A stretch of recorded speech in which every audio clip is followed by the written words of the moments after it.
नमस्कार, आप देख रहे हैं इंडिया न्यूज और देश का सवाल लेकर हाजिर हूं मैं राजीव शर्मा।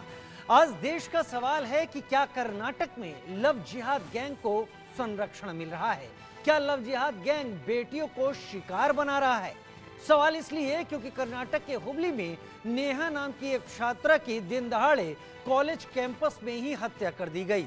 हत्या का आरोप फैयाज नाम के शख्स पर लगा, जिसने नेहा को सिर्फ इसलिए मार डाला क्योंकि उसने फैयाज के प्रपोजल को ठुकरा दिया था।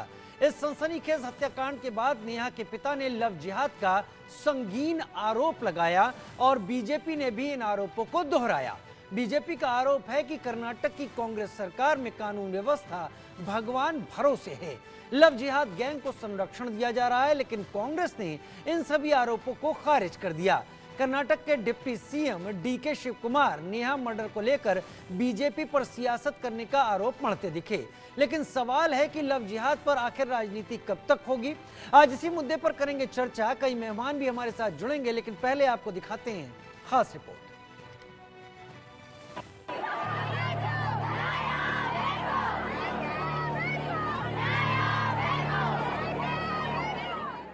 इंसाफ की ये आवाज पूरे कर्नाटक से उठ रही है।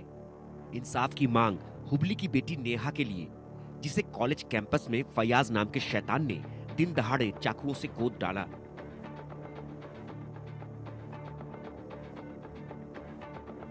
इंसान के भेष में छिपे इस शैतान ने एक बार नहीं बल्कि 9 बार चाकुओं से हमला किया। वो तब तक मारता रहा जब तक नेहा की सांसों की डोर नहीं टूट गई। इतना प्यारी बेटी को उसने हत्या की है, हम लोग उसको छोड़ेंगे नहीं। इसके लिए मैं डिमांड करता हूँ न्यायालय के लिए और अपना बार एसोसिएशन के लिए और पुलिस इलाके के लिए ऐसे सेक्शन डालो। लव जिहाद कोई भी आदमी ऐसे डिमांड करके रिफ्यूज किया तो उसको मर्डर करने का इरादा करने वाले को बिल्कुल उनको बाहर रखना है। नेहा के पिता, जो कांग्रेस के पार्षद हैं, अपनी सरकार से इंसाफ की आस लगाए बैठे हैं, लेकिन इस बीच नेहा के मर्डर के पीछे की वजह जो सामने आई है वो बेहद चौंकाने वाली है। नेहा के पिता का आरोप है कि आरोपी फैयाज कई दिनों से नेहा का पीछा करता था। उसने नेहा को कैंपस में ही प्रपोज किया था, लेकिन नेहा ने उसके प्रपोजल को ठुकरा दिया।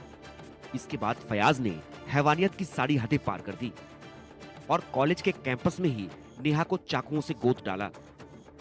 सिर्फ इतना ही नहीं, नेहा के पिता ने आरोप लगाया है कि उनकी बेटी लव जिहाद का शिकार हो गई। एक हिंदू लड़की और एक मुसलमान लड़का, अपना जात अलग, हम पंडित लोग हैं और इस पंडित लोग कोई ममडन से प्यार करता है, चलो वो जात उसमें। लव जिहाद वाले का जो संग है ना, वो ऐसे ही टारगेट करते हैं। जो अच्छे लड़की लोग चाहिए, अच्छे खानदानी चाहिए और हमारे जितने भी जो परंपरा है, ऐसी लड़की को वो लोग अपने कब्जे में लेने के लिए चाहते हैं। ऐसा होके अपने को ये अन्याय हुआ है। मर्डर के पीछे की वजह और नेहा के पिता के इन आरोपों ने कर्नाटक के सियासी गलियारे का तापमान चढ़ा दिया है। आरोप लव जिहाद का लगा तो बीजेपी ने सिद्धारमैया सरकार को घेर लिया। पहले मैं ये कह रहा हूँ, वो कांग्रेस का कारपोरेटर है, कांग्रेस का कार्यकर्ता है, वो कह रहे हैं ऐसे कुछ नहीं है, हमारे बदनाम मत करो करके।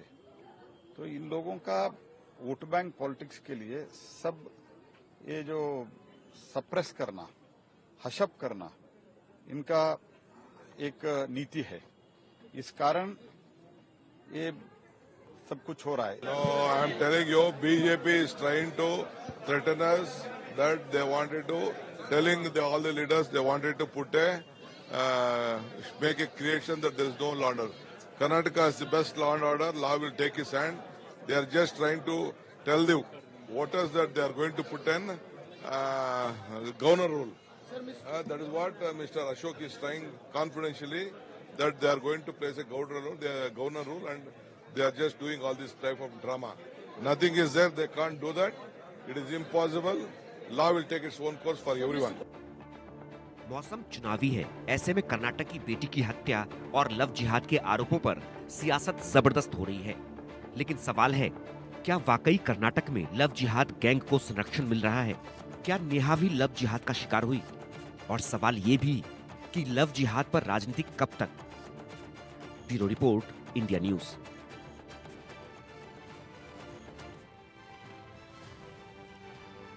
इस स्टोरी